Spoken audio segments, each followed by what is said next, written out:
quloq eshitmagan, ko'z ko'rmagan narsalar bo'lib ketdi deb gapirishdi. Travmatolog vrach bo'lgan dedi. 54 yosh ekan, janozasida bo'ldim dedim. Toshkentda ko'z ko'rib, quloq eshitmagan darajadagi voqea ro'y berdi. Gap shundaki, shifokor erkak ayoli hamda o'g'li tomonidan vahshiylarcha o'ldirildi.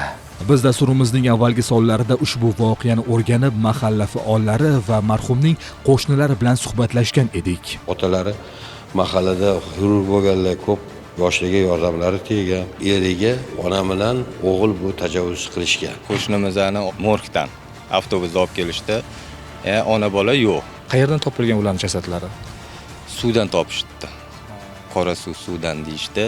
Bu namunali oilada bo'layotganiga hech kim tushunmayapti.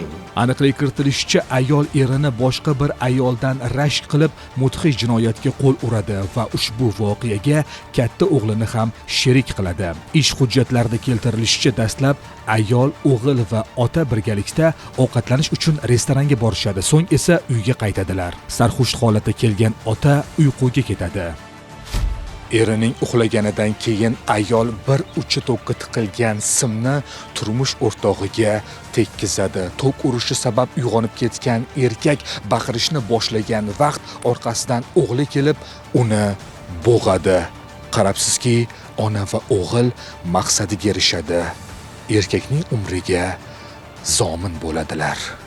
Lekin bu bilan ish yakuniga yetmaydi. Ona va o'g'il jinoyatni yashirish maqsadida erkakning murdasini trekkerga ortib, kanal atrofidagi qamishlar orasiga yashirib keladi.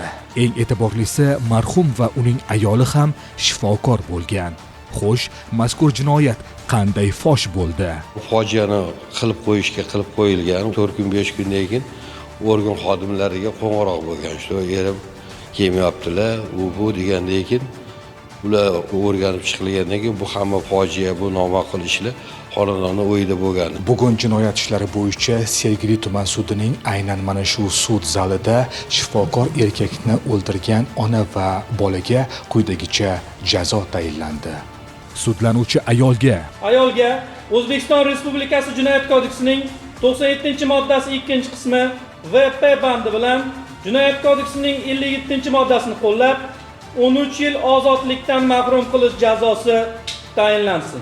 Sudlanuvchi o'g'ilga Sudlanuvchi erkakka O'zbekiston Respublikasi Jinoyat kodeksining 97-moddasi 2-qismi VP bandi bilan 15 yil ozodlikdan mahrum qilish jazosi tayinlansin.